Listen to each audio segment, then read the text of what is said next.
Hello, everyone, and welcome once again to the Sin Bin. One of the true joys I have in running a social media outlet dedicated to following reggae in the Mid Atlantic is that in exchange for showing my support for reggae artists in the region, they pay back the favor in kind.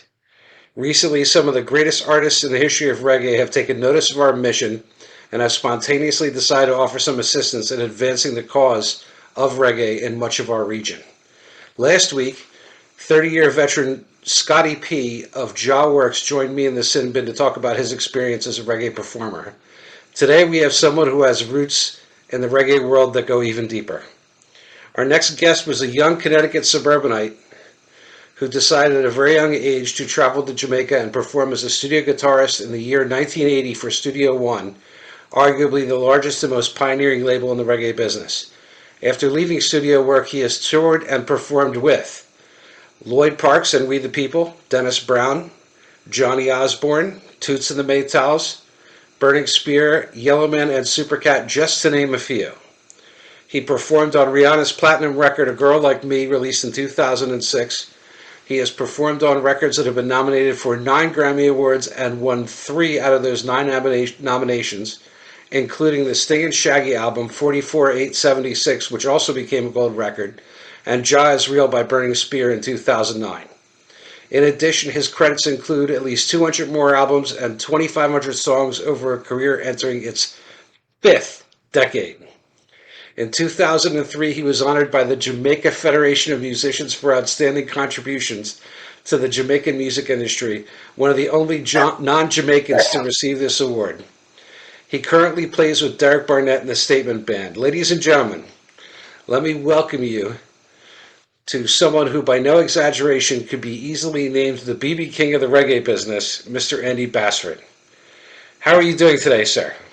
I'm good. The whole day's been running late, so I'm glad to finally catch up with you and get this going. Um, I'd like to just correct one thing about the intro. Uh-oh. What Um, again? when I went to Jamaica in 1980, I didn't record with Coxon at Studio One. That happened after I came back to New York. I went to Channel One, different place. You went to Channel One. Oh, okay. everything else, Yes. everything else is Everything else you're copping to. yeah. And the BB King of reggae, you know how to hurt, you know how to get on my good side. Okay. So, uh, okay. So let's start off at the beginning. I'm fumbling with audio levels as we're doing this, so Okay. don't mind my distraction. You started. You were discovered by Horace Andy in Hartford, Connecticut at Yes. what? At the age of 20? Oh, good question. Let me think. 76, I finished college. I was 21. And yeah, 21. 21. Mhm. Okay. Can you get closer to a microphone? I don't think there's Sure. anything I can do on my end here. How's this? Okay, that's a lot better. Okay. Let me tilt this thing so you get a little better visual. Ah, there we go. Okay. All Try to. right. Um, I'm not a video guy particularly. Okay. So Horace Andy said, I want to take you to Jamaica, and we should go work on a record. Is that how it well, started? no. What happened? Not quite. That's all. That's correct, but not in order. Okay. What happened was I joined this group called the Mighty Venturians uh, right out of college, and I was hooked up with them by a wonderful guy named Beltone, who ran the best reggae record shop in Hartford, actually probably in the tri-state area. And he and I were friends. And he heard they were looking for a guitarist, and he knew I played, and I bought a lot of records from him. So he said, "Do you think you could do it?" And I was going to say no. And I had a friend with me named Rick Sigler, a lovely guy who's no longer with us. And Rick was a very, very cocky kind of guy, also a great guitar player. And he said, "Oh, yeah, he can do it. He plays in the dorm all the time. He's the guy." So after that, I couldn't back down. So I auditioned for the Venturians, and they liked me. And I started rehearsing with them, and we used to play the West Indian Social Club in Hartford. This is 1976, and for people who don't know, uh, in the Jamaican community in America in 1976, outside of New York, your gigs were mostly in Jamaican social clubs and nightclubs that catered to Jamaicans and events put on by West Indian associations. And a lot of those people did not want to hear reggae. They were kind of Mm-hmm. middle class. They'd come to America, they'd done well, and reggae was considered kind of like rock and roll was in the 50s, disreputable and corrupted your morals and bad for the youth and all that sort of thing. And then there was the ganja aspect of it. Mm-hmm. So those guys did not want to hear, burning and looting.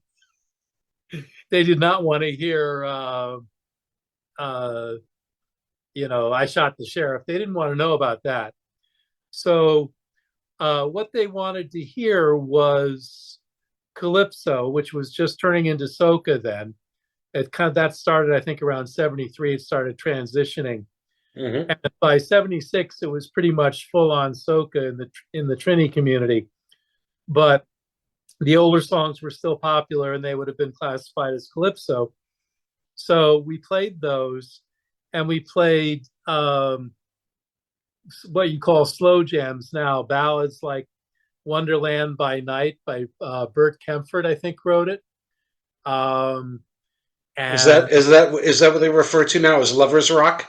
no, no, no. Lovers Rock is a certain kind of romantic thing. Uh,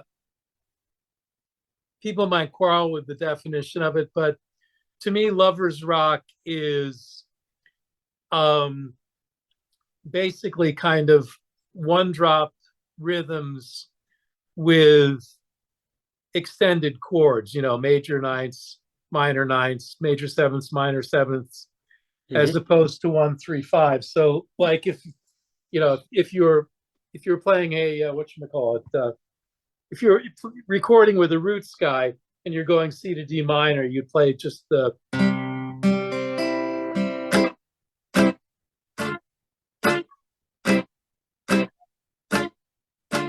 And if you're getting a little more sophisticated, you'd maybe play the major sevenths and the minor sevenths, same chords, same bass line.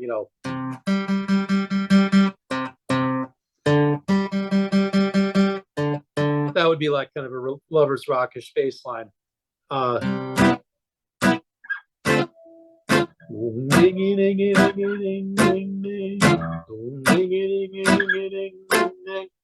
and then they started messing around with the ninths. So you'd get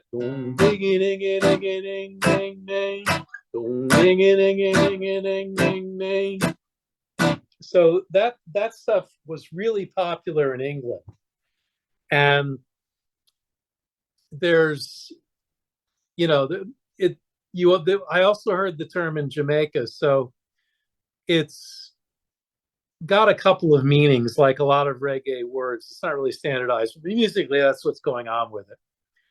And where were we going with this? Okay, what we used to play in the West Indian social clubs was do, do, da, da, da. Let me think.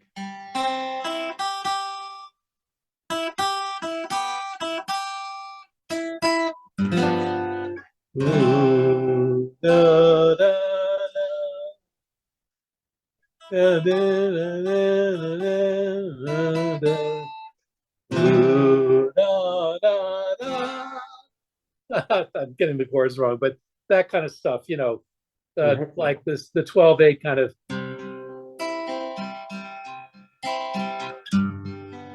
those kind of tunes. Um, I don't remember all of them, but it was stuff. Me coming in there as an American who knew about Bob Marley, knew about The Harder They Come, knew about um, the kind of the Channel One stuff, the straight four things that were coming into popularity at that point. I thought, a Jamaican band would play all reggae, and we would play like, the militant stuff, political stuff I liked. Right. Not so. Right. So a part of me was kind of, shocked. Like, they like this. This is corny. And then I, when I saw it work in the room, when we played the stuff and I saw what people were doing with it, I said, okay, this is why we play these songs. This makes sense. And the soca thing, they wanted that. And when we did play reggae, they wanted the apolitical stuff, like, say, John Holt, that kind of thing, as opposed to Bob Marley. So anyway, I was playing with them, and we got gigs. We weren't a terrific band, but we got work, and the guys were great. I loved rehearsing. Eventually, I got my brother in the band, who played saxophone, and at one point, at this point, Horace Andy, who I knew from recordings but had never met, had moved to Hartford with unbeknownst to me, and he'd been in New York and he moved to Hartford. He didn't like New York; it was too much for him, and so he came to Hartford, and he was looking to do a record with this guy Everton De Silva, who was a Rasta guy, is a weed dealer basically, but he wanted to get in the music business, not uncommon. And so he was going to finance the record and put it out on his label. And Horace hadn't been in Hartford very long, and he heard there was a band, so he went to check us out. And so he came to a rehearsal, and it was a big to-do. Horace Andy is here. And I kind of, I'd heard the name, but I didn't really register. So we played, and then we took a break, and he came over to me and he said, I really like how you play. Are you from Jamaica? And I said, well, actually, I've never been south of Philadelphia, which is really unfair to my parents because they took me to Washington, D.C. So the correct answer was, I should have said I've never been south of Washington, D.C. But anyway, he said, I really like how you play. Would you like to make a record? And in 1976, in Hartford, bands made records if they had a following. And sometimes they made demo tapes to get gigs. But there were not a lot of singers making their own records with studio musicians. And this whole thing was kind of foreign to me. So I thought about it, and I had no idea like what this involved. But I said, yeah, of course, I'd like to make a record. So he said, well, we'll pick you up next Wednesday at 1:00. It ended up being 3:00. We went to. He decided he didn't want to use the rest of the band, but he liked me. So anyway, to try to observe time limits, we did 7 songs at A&R in New York, and Towder from the Wailers, now with Inner Circle, was the keyboard player. Noel Alfonso, who used to be in Jamala, which was a very popular band in New York then, son of Roland Alfonso from the Scatolites, he was the drummer. A guy named Myrie, who was a friend of Horace, played bass, and Horace played rhythm guitar. I played lead, and that was the rhythm section. We cut 7 songs. I think it was in one day, and then we overdubbed a few things, and then he took it to Jamaica to cut 3 more songs and add horns and mix. And that came out as In the Light. We did our part in 1976 in the fall sometime. It came out, I believe, March of 77. And that was my first recording. And a lot of people think it's his best album. And it got reissued 2 times. It got reissued by Blood and Fire in the 90s, and then VP reissued it a couple of years ago. And Prince Jammy, before he was Prince Jammy, did a dub mix of it. And that was also very popular. And that the vinyl of that is now really, really collectible because they didn't press that many of them. But that was very popular. And it it was big in England, which I didn't know anything about. I'd been to England, but I didn't know anything about Right. reggae there. And so that was a big record for him. We did the record, and then he kind of did his thing and I did my thing. And after a year or so with the Venturians, I wasn't making enough money. And some friends of mine had a rock band that played in bars, did cover songs. So that was better money. So I reluctantly left the Venturians and did that for a while. Then I got fed up with Hartford because it was, you could work a lot in Hartford in those days, but you were just going around the circle. There was the circuit of clubs everybody played, and they paid well. You had fun. You drank beer. You played 5 or 6 nights a week. Right. That part of it was fun, but it didn't lead anywhere. There were no record labels coming up to Hartford to look for bands, even though it's 100 miles from New York. Mm-hmm. And the original music wasn't really popular. You had to do cover songs.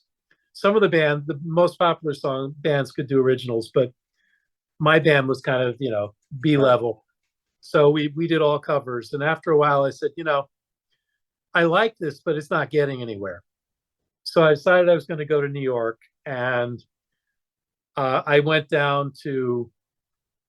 the bus down to New York with my guitar, and I went to Island Records, which was then on Madison Avenue. Mm-hmm. And I had met this guy, Lister Hugh and Low, who has this radio show out on the radio, the SUNY on Long Island. I'm blanking on the name of it. He's had a reggae show there forever. And at that point, he was running Mango Records, the reggae subsidiary of Island. I'd met Lister at a show with Horace, and Horace said, he works for Mango. And of course, I had a zillion records by Mango, so I was very excited to meet somebody who actually, was in the record business, because the Hartford might as well have been on the moon in those days as far as the music business was. So he was the only name I knew in New York. So I took the Greyhound from Hartford. I'm walking over to Island with my guitar, and I went in there and said, hi, I'd like to speak to Mr. Hugh and Low. And the secretary looked at me and said, do you have an appointment? It never occurred to me you need an appointment to go into a record company and meet with the head of it. Show you how naive I was. And I said, well, no, I'm sorry, I don't have an appointment. Do I need one? She said, yes, you can't meet it, Mr. Hugh and Low, without an appointment. And I said, okay, do you mind if I sit down for a while? I'm really hot. Summer is a long walk from the bus station. So I sat down, and a few minutes later, the door burst open, and Max Romeo came storming out, cursing a mile a minute. Blood clot, bomba clot, rust clot, poison clot, bomba clot. And he, everybody's looking at him, and Lister's behind him in the doorway, trying to reason with him, and he's just swearing up and down. And then he goes out through the glass doors, and then he hits the elevator button. He's still cursing. He gets on the elevator. I think this was at the Time Life building, actually, they were in at that point. So he gets on this elevator in this big corporate building, and he's swearing a mile a minute in Jamaican. God knows what people in the elevator thought. It was a very dramatic exit. So anyway, everybody in the reception area is kind of looking at each other, and Lister's in the doorway like, what just happened? And he sees me. He goes, Andy, what are you doing here? I said, well, I came to meet you, but they said I need an appointment. He says, oh, that's fine. Come on in. So I went in there, and his desk was smoldering. And what had happened was Max had come in to get his royalty statement, and I guess he hadn't made back his advance. So he got very upset, and he lit the royalty statement on fire and threw it on the desk. And Lister had a carafe of water, so he had to pour the water onto his desk to put out the fire. And Willie and Ibu from Third World were also in there in the hallway, and they had seen the whole thing, and they were just laughing. And one part of me is going, "It's Willie and Ibu, they're stars, like they're reggae stars, they're here." And then the smoke is coming out of the office, and there's this burned royalty statement on the desk. And I'm thinking, I come from a very sort of sedate family, and I'm thinking, this is the music business. People light things on fire Right. in an So office so building. how did this get you to Jamaica? Okay, so what happened is that we sat down, and I think Lister was glad for something to take his mind off of what had just happened. And he said, what can I do for you? I said, well, I'm looking to move to New York, and I know that they make reggae records in New York, and I played on Horace's record. So I would like to get I would like you to tell me how to find people that might hire me for sessions. And he said, well, I can give you everybody's number, and you can tell them you can use my name, but to be honest with you, I don't think you'll get very far. And I said, why not? He said, those guys all have their own session guys already, and they don't know you. I know you, but they don't. And you're an American guy, and you're calling them on the phone and saying you want to play on reggae records. They don't know you. They're not going to take it seriously. You're welcome to try. I wish you luck.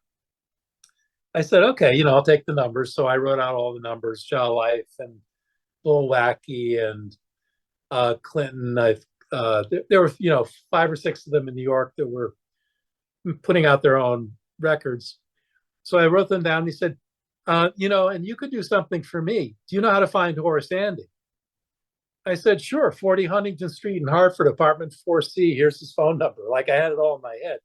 Because Horace and I had reconnected after we did the record. He went to Jamaica, and then he came back. And, we saw each other occasionally. We actually did a couple of gigs together.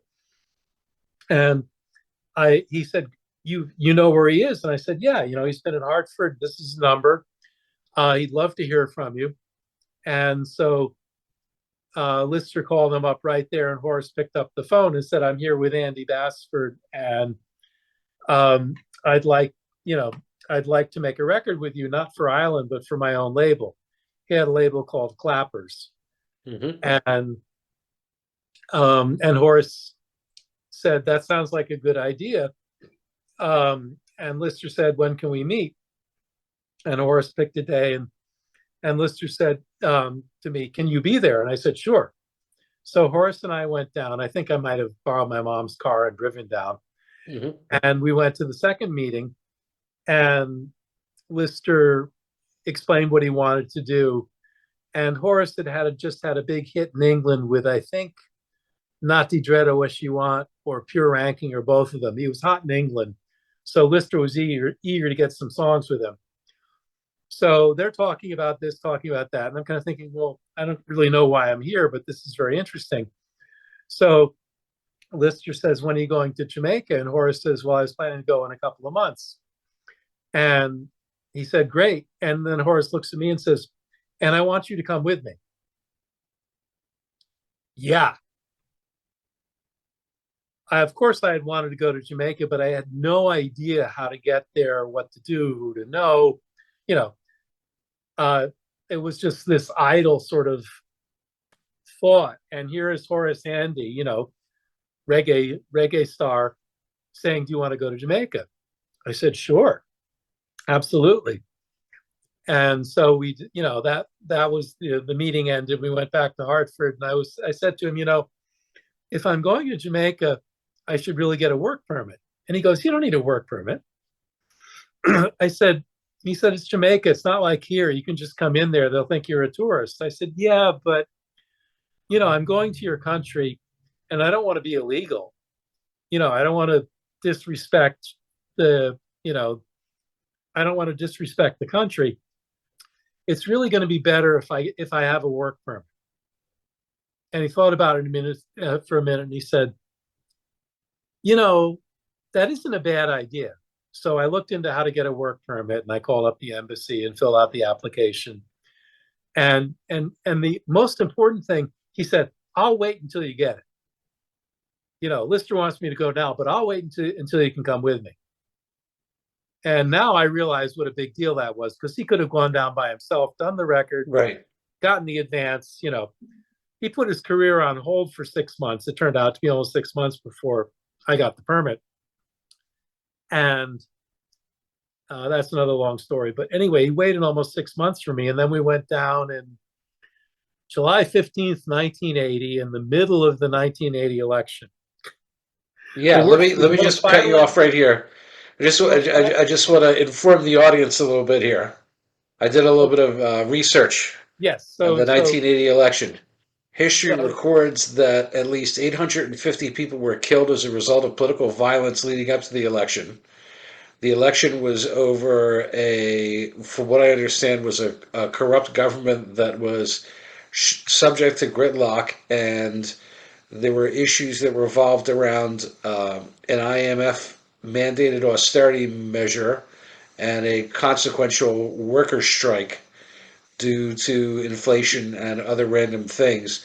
Um, the Bob Marley was attacked as a result of political violence, or at least it was widely suspected as such for the time leading up to that moment. So uh, the election happened on October 30th, 1980, but the violence was there for up to a year before that. And you said, when did you say you went? You went on July 15th. July 15th, 1980. So it was peaking. Mm-hmm. Um, so we got off the plane and we got in a cab and we went to VP, the same VP in America, which then Mm-hmm. was mostly a record store there and a record label. I think Vincent had just gone to America a couple of years ago to start the operation up here, which of course now is the biggest, independent reggae label slash distributor in the world. But at that point, it was primarily a big record shop on the parade in Kingston. And Joe Gibbs was across the alley next to him, next to them. So we went there first. And between the two record shops, um, there was an alleyway. And why am I blanking on the name? But it was called Idler's Rest. And it was a narrow alleyway off the parade between Joe Gibbs and VP. And Winston Riley had a shop on the right hand side going north. And Gregory Isaacs had a shop right next to him. And all the musicians and singers who didn't have anything to do would hang out on Idler's Rest. Um, so that was where we went. And I think it happened because VP used to have a studio upstairs from the store where a lot of famous things were cut in the early 70s, Mm-hmm. the Augustus Pablo stuff and a lot of the Bob Marley Soul Revolution things.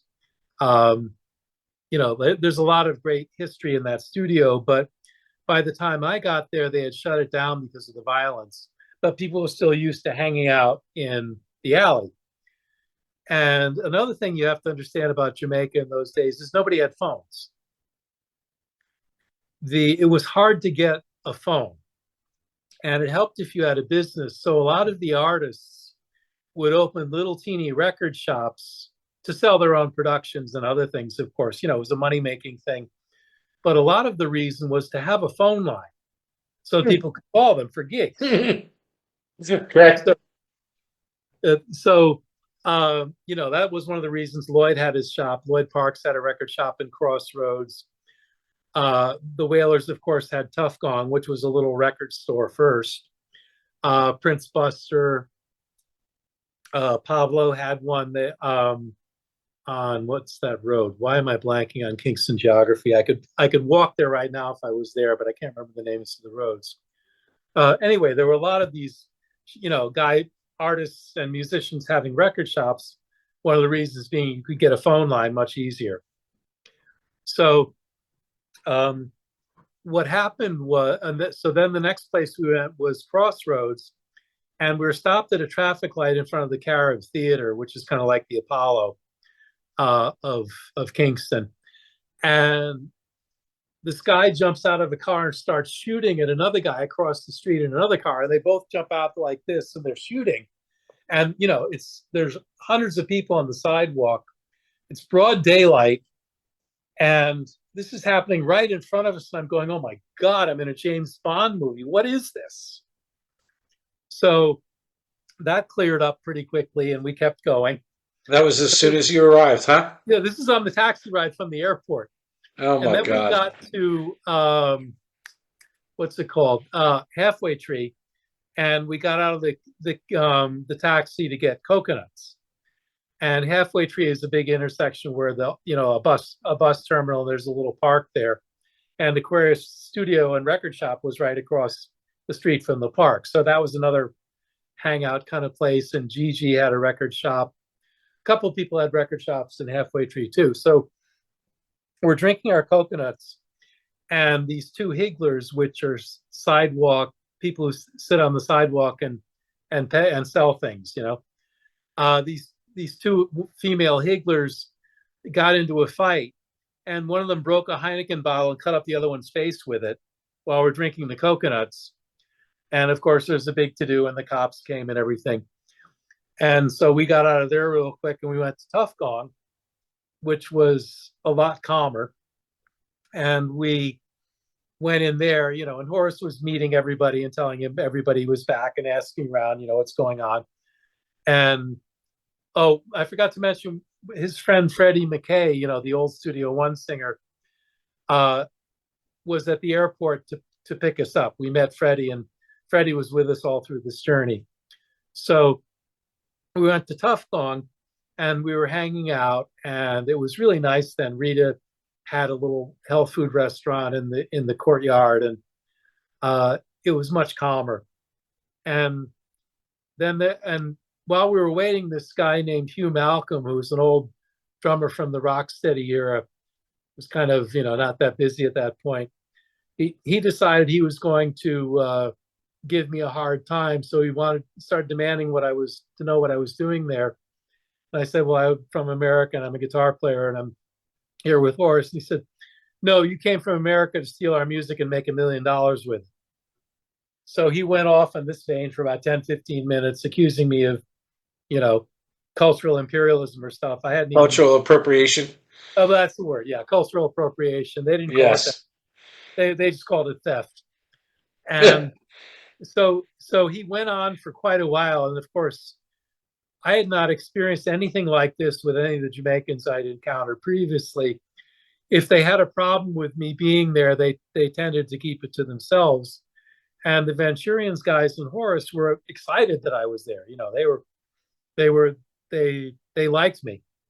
So this hostility coming out of nowhere, as far as I knew, was a big shock. So then we got in the cab and we went to Freddie McKay's in-laws, who lived in Vineyard Town, which is a nice area, but it's right near McGregor Gully, which is a very tough area. Robbie Shakespeare's from McGregor Gully. Shakespeare, yeah. So we had a lovely dinner, and his in-laws his wife was great, and she was there, and his in-laws were there. The plan was we were going to stay there for the night and then go out and stay with Freddie and his wife, who were out in Portmore. At that time, it was not the big suburb it is now. It was kind of, sort of a remote community in St. Catherine. So we went in the guest room and we're in the bed, and the mosquitoes discover me. And whatever it is about my scent, the mosquitoes in Jamaica went nuts for it. They couldn't get enough of me. I was like a mosquito magnet. And they didn't have any screen windows. They just had the windows open, and mosquitoes are coming in and biting the daylights out of me. And then the gunfire starts, the police and the gangsters shooting, or the gangsters shooting at each other. And then there's a police helicopter going over with searchlights, which you can see through the window, trying to see where the guys are shooting. So I'm getting eaten by the mosquitoes. I've been yelled at for Hugh Malcolm for cultural appropriation. I've seen people shooting each other. I've seen a higgler get cut up, and I'm hearing the gunfire and going, that's awfully close. I'm lying in bed going, what did I get myself into? Right. This is my first day. Okay, so reevaluating your life decisions. Right. It's definitely one of those, self-examination well, like, what did I do with my life to get here? So to jump Okay. to jump ahead a bit, the election was really bad, and one of the things that Horace had come there to do was collect money from Tapazuki, who had produced one of the big records in England. Again, I'm blanking on which one, but Tapa had royalties for him, and he was going to use the royalties to finance our recording. And Lister was going to put it out. That was, I guess, the way what they had agreed on. The problem was that Horace is from Almontown, where the same place Derek is from, which is a very well-known P&P area, and Tapa was JLP. Mm-hmm. And the violence was so bad, Tapa couldn't get out of where he was, and Horace couldn't get in. So Horace was not able to collect the money that this guy had for him. And he was, when he had left Jamaica, it was nothing like this. He was really horrified by it. He said, I just don't remember this. This is nothing. I'm in shock. I want to go back to America. This is just not going to work. So I was disappointed, but we'd been there 3 weeks and nothing had happened. And Horace had bought a ticket for 3 weeks, and I'd bought one for 6 months, thinking, if it worked out, I might want to do other records, or I might get a chance Right. to do something else. So I had this 6-month ticket, and he had just come down to do the record, so he bought one for 3 weeks. So the day before his ticket was up, we went to the Carib Theater to see a stage show, and Barrington Levy was on it, and the Tamlins and General Echo. I actually saw General Echo, who's a legend. Bongo Herman, Fab Five was the backing band. It was an incredible show. Like this, if I'd just seen that show, I would have been happy going to Jamaica. It was so good. So we went backstage at the Carib, and there Horace and Freddie are socializing, and this little intense-looking guy notices me, and he comes up to Horace and said, "Who is this?" Says, "Who is this guy?" Or words to that effect. And they said, "He's a very good guitarist. Horace brought him from America." And Junjo looks at me, and he looks at me for a minute, and he thinks, and he says, "I've got a session at Channel One on Monday. Bring him." So that was the day Horace had to go back to America because his ticket was expiring. And he didn't want me to go. He said, "I want you to go back with me. This is you shouldn't be here." And I said, "But I got a session." And he goes, and he knew my parents. My parents liked him. They lived in Hartford, and he had been to the house a number of times, and they really liked him. They liked all my Jamaican friends. And he said, "I cannot face your mother and father if anything happens to you. They're going to blame me." And I said, "No, I'm grown up. It was my decision to come. They won't blame you." He goes, "I don't feel good about this. Everything is telling me you should not stay here." And I said, "Horace, I've got to at least do the session. Even if I go back tomorrow, I'm going to do the session." Right. And he says, "Okay, if you're going to stay, follow Freddie and do everything he tells you to do, and don't do anything without talking to him first about it." Mm-hmm. Freddie's a good man. You're safe with him. Bongo Herman is a good man. These guys, they're my friends. They'll look out for you, but you have to be careful about everybody else. And I said, "Well, that makes complete sense. I'll do that." So we went down to actually, this happened in front of Channel One. We went down there and having this discussion outside the studio. Freddie was recording for Junjo. That's why I went. I went along with him, and I went into the control room. And what happens next is actually on my website if you look for Bo P, the great guitarist who sadly passed not long ago. I wrote a little tribute to him, and the story of our meeting is in Channel One. Is on my website. So I'll skip over that. Mm-hmm. People want to read it, they can go. Right. But what happened was Junjo let me play 2 songs. One was with Barrington Levy and one was with Michael Prophet. Cannot tell you what the songs were. I was scared out of my mind. had no idea what was going on. The band was Roots Radix, who they were also just getting started, and so was Junjo. In retrospect, I think Junjo, he was perceived as an outsider, and so were Roots Radix. And I think, he looked at me and said, this guy's an outsider too. This might work. I don't know. He never said. He never told me why he took a chance on me. But he took their word, and worst came to worst, Bo P would play. So anyway, I played 2 songs, and he said, how much do you charge? And I said, $30 a song, which is what we got paid in New York. But I'd forgotten that Jamaican money was half the value of US money. Oh, no. And everybody else was getting 40. So everybody in the studio was laughing at me. And Junjo says, where can I see you? And I said, well, I'll be on Idler's Rest tomorrow. He says, I'll meet you there. And he went back to in the studio, and everybody's laughing, goes, he's not going to pay you. He's not going to pay you. Anyway, I stayed for the whole session, which was great. And then we went back to Portmore, and I met Freddie's wife, and he had a young son then. And we had been staying in the guest room. I'm sorry, I'd met her before. We'd been staying at Freddie's in Portmore. But Horace went to the airport, and Freddie and I went back to Portmore and stayed. And the next day we went into town, went to Idler's Rest. And sure enough, Junjo walked up the alley and said, Johnny Guitar, here's your money. And he handed me $60. He said, you're sticking around? I said, yes. He says, I have more work for you. So there you go. That was the start.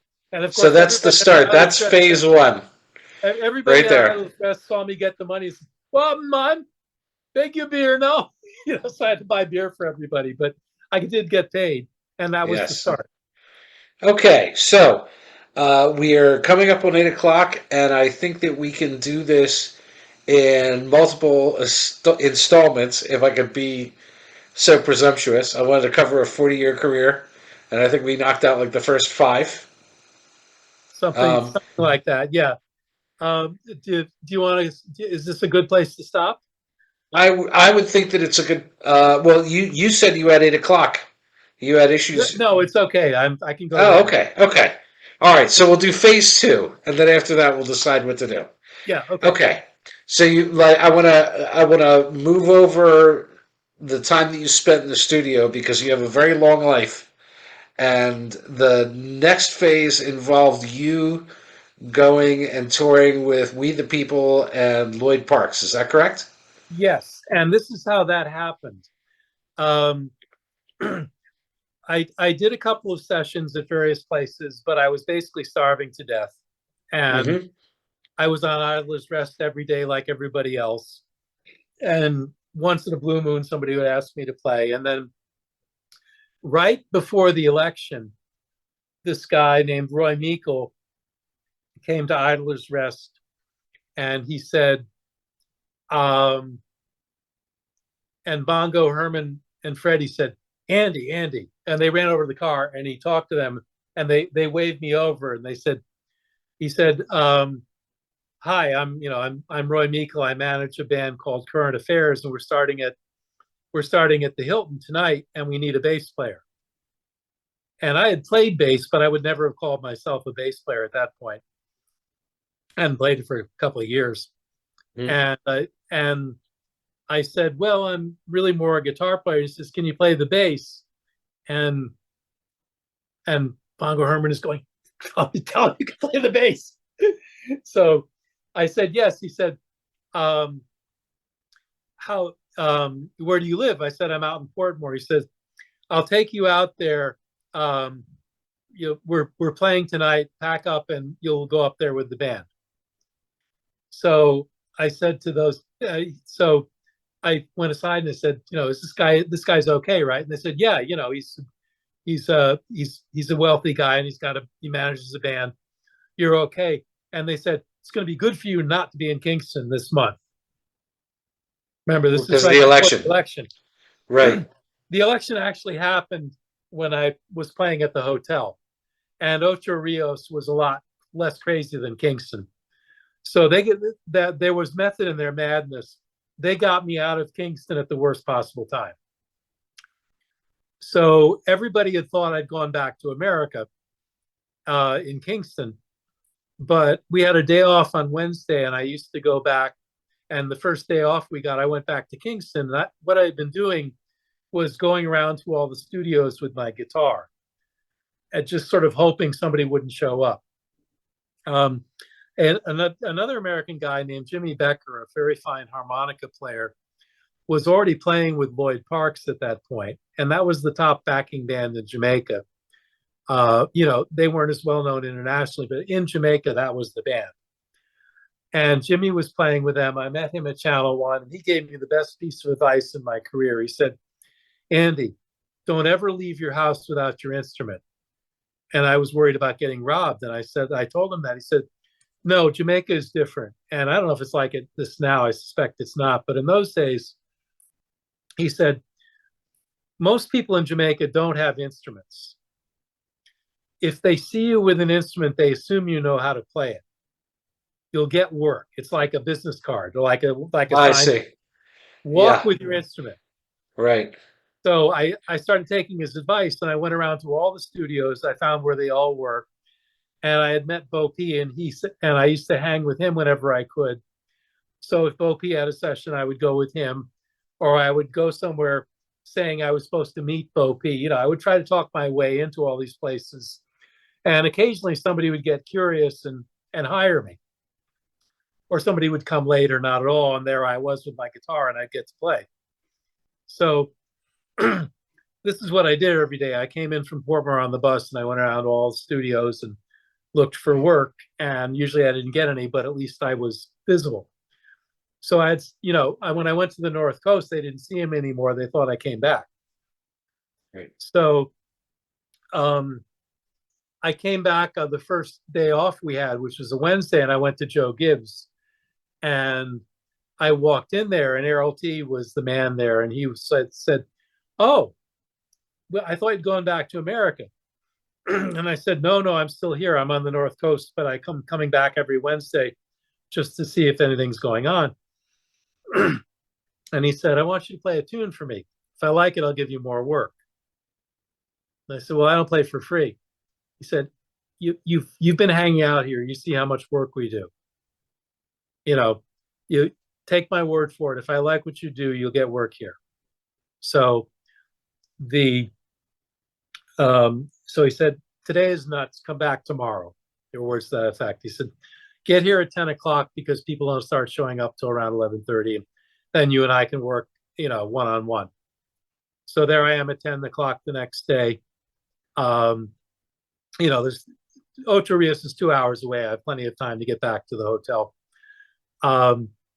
So anyway, we go into the studio, and I have my guitar with me, and he puts the tape on, and he rolls the tune, and it's Dennis Brown.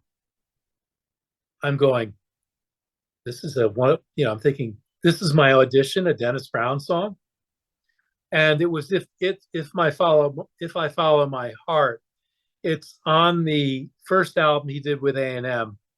They left my name off it, but I'm on that song and another song called "The Cheater." They're the last two songs on the A&M album, Foul Play.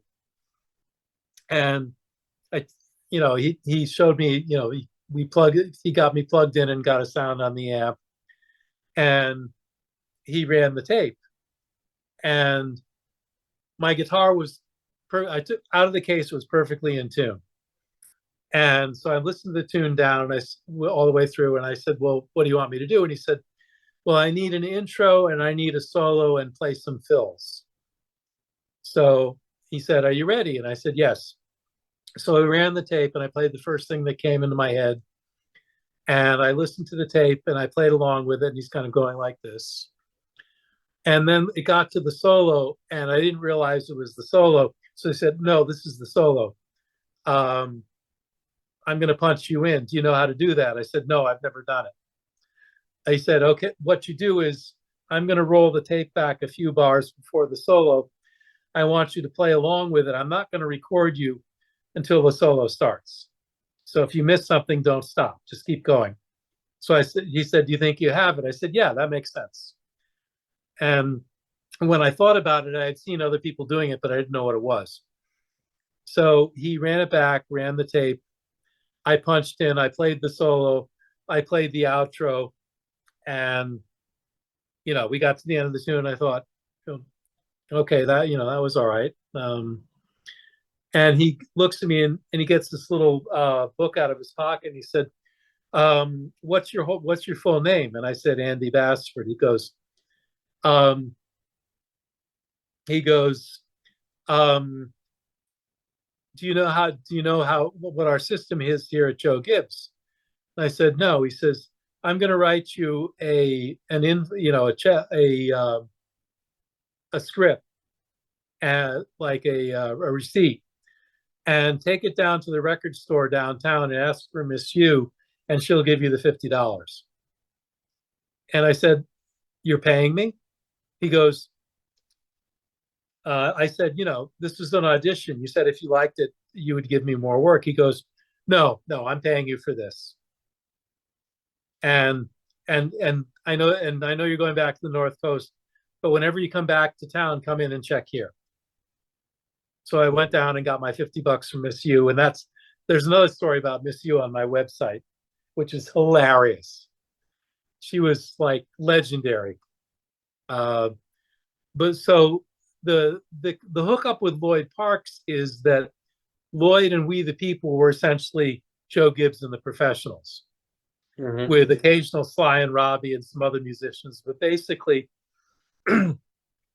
it was Sly and Lloyd and the rest of the band, or it was Sly and Robbie and the rest of the band, or Lloyd and Devon, the drummer in the band. So Lloyd was around Joe Gibbs a lot, and his record shop was not far from where that was. So I happened to be there doing another song that ended up on the album, The Cheater, and Lloyd was watching, and I'd met him before, but he's kind of like, yeah, you're cute. And he never heard me play.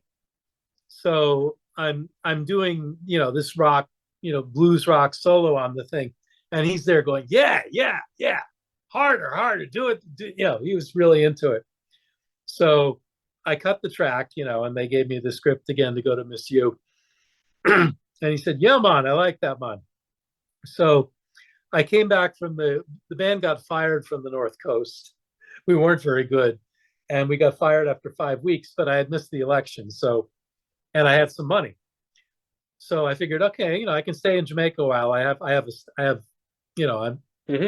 I'm surviving here. So then I went to see We the People at Skateland when they were doing one of these one band 80,000 artists kind of stage shows. And Jimmy invited me, so I went with him, and we got there for sound check. So I saw everybody sound checking, and then he introduced me to everybody, and I realized I had seen these guys in the studios all the time, and I even knew their names. I just didn't connect the names of the faces. So we watched the show. I watched the show, and it was terrific. They were just the best band I'd ever seen. And Bo P, who was already my friend, was the only guitarist, and he was covering lead and rhythm. And I was looking on the other side of the stage where the horn section was, and I said, they only have one guitar. There's room for two guitars in this band. I'm going to be the other guitarist. I just said that to myself. Right before Christmas, Lloyd asked me to join the band. There you go. And what had happened was Jimmy was a fantastic harmonica player, but that was all he did. And when he wasn't playing harmonica, he was playing tambourine. And Ruddy Thomas, the singer, was also a great tambourine player, and you didn't need two tambourines. And in those days, reggae was really a two-guitar idiom. So after getting all these recommendations from the guys in the band who were playing with me on sessions, he decided to hire me. And right at that time, Dennis got signed to A&M. He had been signed actually before when I was working on the album, but I had no idea. But what happened is Lloyd asked me to join the band right before Christmas, and he said, I want Jimmy to stay through New Year's so he can leave the band with some money, because that was the busiest time, Christmas through New Year's. there were tons of stage shows. You do two or three a day, Christmas, Boxing Day, day before Christmas, and New Year's, which isn't as big in Jamaica as it is here, but it's still a gig. And so he said, I want Jimmy to leave with money. I don't have any problem with Jimmy, but I need a guitar more than I need a harmonica. And I said, well, why can't we both be in the band? Because by this time, Jimmy and I were friends, and he was a terrific guy and was so helpful to me. He was much more streetwise than I was. And he said, it's too many mouths to feed. And, I felt bad, but what am I going to do? Say no? Yeah. It's the band I want to be in. I'm not the one firing Jimmy. I didn't really know what else to do, but I took the gig. And right after that, Culture asked me to go on tour with them. And the tour, and I asked Lloyd about it, and the dates didn't overlap. And I decided, you know what, but then the plane tickets didn't come for Culture. They came for the Culture, but not the band. And so I decided I'm going to go home for Christmas. It's been almost 6 months. I need to buy another plane ticket. I miss my family. Everybody's worried about me. I'm going to go home. So I went home for Christmas. And then what happened next is also on my website. I went to see Culture at the Ritz, and I went backstage to try to get a table for me and my date and our friends. And Joseph saw me and said, "You're here?" Joseph Hill. He saw me over the guy trying to keep me out of the dressing room. He goes, "What? What there? Come!" And he pushes the guy aside. He grabs him by the collar, and he goes in there and he says to Ross Ipos, who was his guitar player, "This is give this man your spare guitar." And I just like, who's this guy, right? And Joseph was not a guy you argued with when he had made a decision like that. And Ipos was a lovely fellow, so he kind of shrugged and handed me his spare guitar. And the next thing I know, 5 minutes later, we're on stage at the Ritz. I don't know any of the songs. I haven't even met everybody in the band. My date is waiting for me. Oh my God. And we go out and play at the Ritz. Mm-hmm. And then, so after, we reconnected after the show, but I don't think she was very happy, and that was kind of the end of it. But Mike Keisha, who was managing Culture at that point, said, "Can you do the rest of the tour?" And it's all like local dates around New England. And I said, "Yeah, I'm not doing anything." And so I did the rest of the tour with them, and then I went back to Jamaica and started playing with We the People. And that was really what opened the door, because everybody came to the We the People shows at Skaland, all the artists, all the producers, and they saw me playing with We the People. They liked what they heard, and they started hiring me. And then we went on tour for A&M in June and July, and we did the States. And then we came back and did Sunsplash, and then we went to Curacao. And by then I was, I got my start. Right. Okay. So that closes out phase 2. That closes out Jamaica, basically. I did more of that for the next 4 years. Right. Okay. So we will reschedule at a later time to do phase 3 and phase 4. What do you say? Sure. Okay. All right. So to the rest of the CMB Reggae audience, once again, continue to stay tuned in. I promise to deliver original content every single week. And obviously, the week after this one, we will see part 2 of this interview. Take care, everybody. And for now, Mr. Bassford, thank you for joining us. And thank everybody out there for listening, and thank you for asking me to be here. And no problem. The pleasure is ours. You're my first Grammy winner. Hopefully not your last. Hopefully not the last. Okay. All right. Thank you, sir. Sure. Take care. Bye.